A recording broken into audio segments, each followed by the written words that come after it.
ẹ̀yin ará ìgbà ọ̀sẹ̀ kan ìfẹ́ stop àtàrà kí mi ní happy new year gan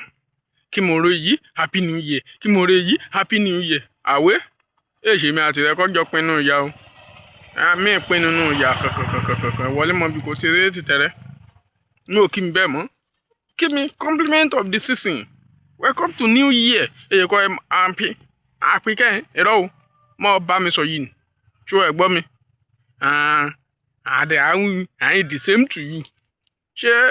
wẹ́ expect bí mo yẹ lo 2025 kí mi dẹ̀ á lo 2026 bẹ́ẹ̀ ẹ̀rọ èso ń jẹ́ bẹ́ẹ̀ wish me success wish me progress wish me more stepping up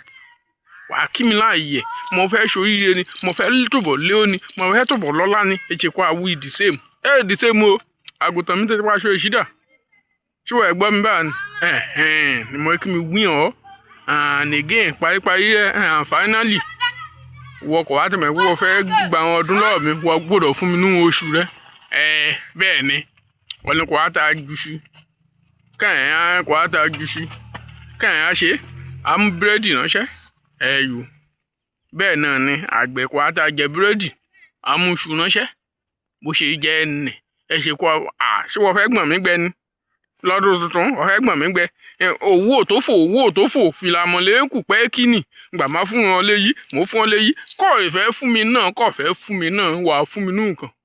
kó ń gbóhùn ọdún lọ́ọ̀ mi kó mú oṣù rẹ̀ náà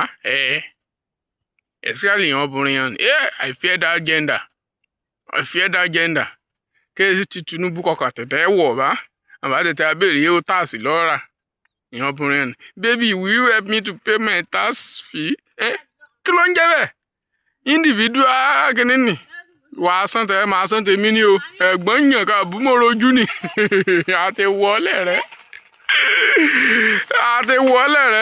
ìṣeré o ẹlẹgbẹ́ mi o.